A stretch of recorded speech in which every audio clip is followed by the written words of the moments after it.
next speaker is no stranger to talking about wars. Cathy Newman is one of the lead presenters of Channel 4 News, which is, well, I would say the best news program on the telly at the moment. And hey.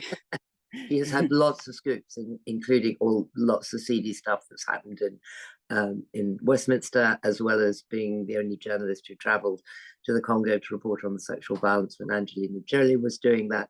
And Cathy is also, in her kind of spare time, has a wonderful series where she interviews women about how they got to where they've got to.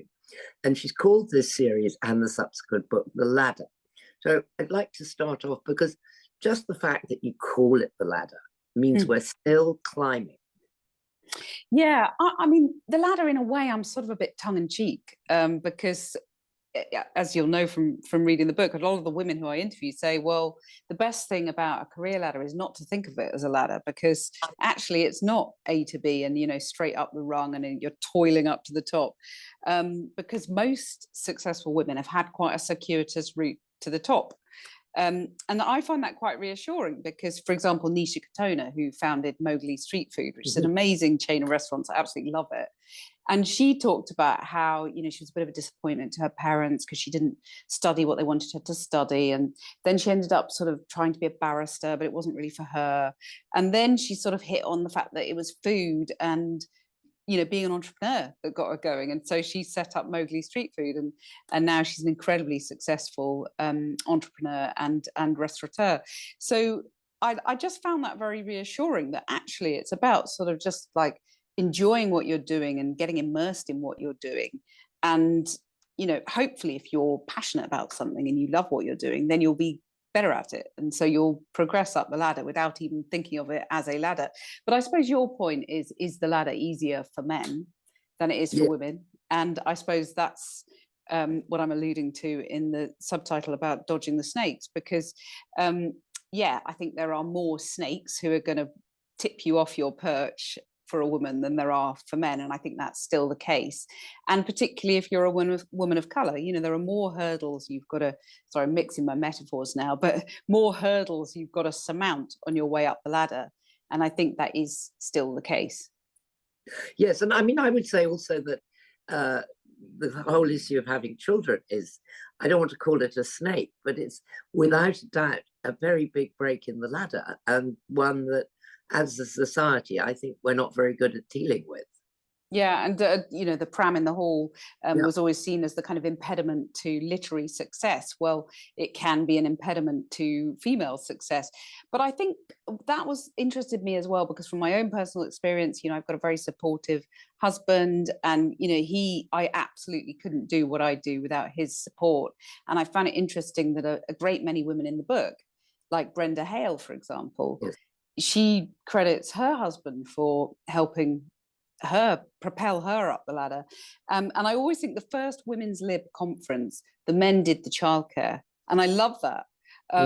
You know, because I think that you've got to be a team, and you've got to have male allies, and that male ally might be your husband in my case, or it may be, and also in my case, you know, many people at work who you know, are male supporters of propelling women up to the top, and I think that's crucial.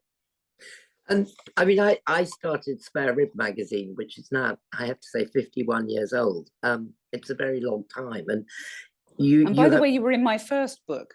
That's right. As a bloody brilliant woman. No, but there's a line in your book, you know, about saying about how you write in your, and I'm going to quote it, but you take it for granted, women take it for granted that they can be judges, doctors, and lawyers, and anything they want. Now, I mean, 50 years ago, you couldn't take any of that for granted. So we have gone a long way up the ladder. But I also think that in a way that now women can be all sorts of things, we never really redefined what men could be. And I think that's been a very big problem. I think that's really interesting. And I think I end the book with Mary Beard being very optimistic, and actually you wouldn't necessarily expect her to be optimistic given, you know, all the trolling she's had online and so on. And I do talk about that in the book as well, that, you know, that is a challenge that, you know, a lot of women have, and girls particularly, you know, our daughters, our granddaughters, you know, have today that we didn't have, and that is that horrible social media world that they've got to navigate, and a lot of the hurdles that previous generations of women faced in real life, they're now facing online, subsequent generations. But yeah, redefine what a man is. I think that's a really interesting point, and I think that comes back also to, I do a lot of talks at schools, and I go in to talk to boys and girls, and I think that young boys are struggling with a lack of male role models. And I think we have brilliant young girls, have amazing female role models now, which is another reason for optimism that Mary Beard would cite, I'm sure. But I think there is an issue with male identity, male role models, and yeah, as you say, where is the man in this space? And I think it's also, I thought about this a lot with my job and interviewing and so on. And when I first became a presenter, I kind of thought I had to do it like the men do it. And, that was very aggressive interviewing and, really sort of pugnacious Jeremy Paxman style, because that's kind of what I grew up with. But then I realized that actually that wasn't always what people wanted these days. They want a variety of presenting styles. And actually they quite like it if, as a woman, you're able to tease something more out of someone by being a bit less adversarial.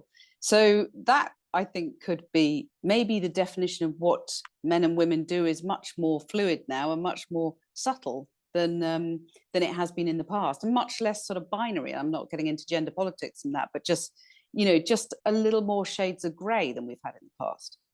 I think that's really interesting. I mean, one of the things that I thought was fascinating and a bit depressing about the whole COVID inquiry was the idea that the people who were formulating the lockdown rules were young men who'd been to Eton and who had no children, who were just sitting around thinking that they could just say, we'll shut the schools, without thinking of, what that actually meant to a mother who was going to be the one who picked up the slack. And do you think that, do you think we're at tipping points where there's enough feminine emotional intelligence that's around to make these kinds of differences? Well, I think, and also Helen McNamara, who was a senior civil servant, made the point to the inquiry that no one thought about what would happen to domestic violence and rates of domestic violence if you basically kept people at home. And obviously we know tragically that the results were that more women got beaten up at home. But that was because, as you say, there were too many old Etonians, but also just too many men making the decisions. And I think we're at a tipping point in certain industries, but I think politics is actually getting more problematic because, this is also, again, partly because of social media, that a lot of women now, bright women, don't want to go into politics because it's just too toxic. And why would you? If you can make a good living, you've basically got to do it for love and a sense of duty, which some people have, and that's brilliant. But actually the kind of tax on your own personal well-being, but also your well-being of your family. We've seen, and Tobias Elwood has got targeted recently at his home, and he's a man, and so men do in politics. It's pretty hostile terrain for them too, but it's even more hostile for women. And whatever you think of her politics, it is a fact that Diane Abbott was kind of trolled a zillion times more than anybody else in the most appalling way, because she was black and she was a woman. So, that, I think that is a real issue that we're grappling with, and politicians are trying to deal with social media by regulating it. And, the tech giants are kind of waking up to the fact that parents of murdered children and, children who have taken their own lives are, the genie has been let out of the bottle in a way that is having massive implications for society, but for politics, and also for women's participation in the democratic process, which is, I don't know what the answer is to that, but it's a massive issue that we're confronting at the moment.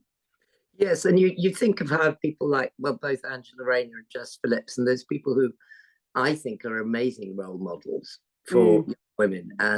But then you also think, if your daughter said, I want to go be a female MP at the moment, you'd be thinking, really?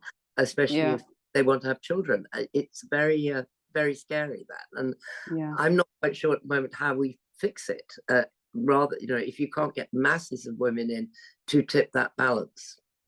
I think you can only fix it when we've dealt with the problem of social media, AI, the tech giants not taking control of what is on their platforms. And, we're pretty tightly regulated as broadcasters. And sometimes that can be quite challenging if you want to put out a story about someone who doesn't particularly want you to say various things about them, which may well be true, but they could take you to court and bog you down for years in court. That's another issue we're not getting onto right now, slaps, for example. But that until the tech giants can sort of assume some of the same responsibilities that we have to have as broadcasters, I don't think you're going to make the world a sort of more benign place for women to participate in politics. For example, it's a sort of unforeseen consequence of letting that social media giant out of the bottle, the genie out of the bottle. So who's really inspired you in your life? I mean, I know from my point of view, when I was young and I was doing Spare Rib, and someone said, you should go and talk to Martha Gellhorn. And I thought, oh my God, how amazing. And they said, oh, she'll write for Spare Rib. And I remember going round and being completely in awe. I was very young. And I said, would you write for it? And Martha said, I'd never write for anything that's women's liberation. I mean, I do it wow. And that's crushing. I know. I mean, we did subsequently become great friends for the rest of our life. But it was such an extraordinary moment because everything about feminism then was about sort of sisterhood. And I think that does still exist, but I think it's incredibly important. The feeling of, what you do in your podcast as well as in this book is lay open other people's lives and the difficulties, the triumphs that they've had. Yeah, what I love about it is that I think there is a much better sense of sisterhood now. And, I pay tribute to pioneers such as yourself, because it's much easier for subsequent generations. And even when I started work, there was that thing of like the women who were at the top didn't necessarily want to send the elevator back down, as the saying goes. Now, I think there's really very much a culture of women helping each other. And, I mentor lots of young women, and I think that's really important. And I think there is that sense of a much more of a network, because we've seen the men having the networks, and we think, right, we'll do that because there's a power in a network. But yeah, who's inspired me? I mean, I know this sounds corny, but I am inspired by every single woman I interview on this thing, because Anne Oliverius, to name one, pioneering feminist lawyer, she talked about, it sends shivers down my spine even when I think about it. She talked about how her mum was constantly abused by her father. And when she was still a teenager, one time her father went to hit her mum again. And she, as a teenager, basically stood between them and said, don't hit her, hit me. And when you do, I'm going to call the police and I'm going to press charges. And he didn't hit her. And that was the last time that he hit her mum. And I just think how incredible and how inspiring that someone who was that teenager then went on to, be such a pioneer and a trailblazer. And I could give you any number of examples. The same, Tawakkol Karman, who's an incredible activist, who's, we've been talking a lot about Alexei Navalny recently. I mean, she is sort of the equivalent in terms of a female activist and campaigner. And just the number of times she's been put in jail and risked jail simply to protest for the freedoms that we all take for granted. So, yeah, I mean, Rosamund Adukasi-Deborah, another woman I've interviewed for the book, incredible tragedy of her child Ella being killed, and how she died of an asthma attack, and how she then turned that tragedy into ensuring that air pollution was put as cause of death on her certificate. And she's now become a global campaigner against air pollution. And she's got Arnie Schwarzenegger sort of ringing her up and sort of giving her help and campaign tips and asking her for campaign tips. So, I have so many inspirational women that I speak to every week. It's a real privilege to do it.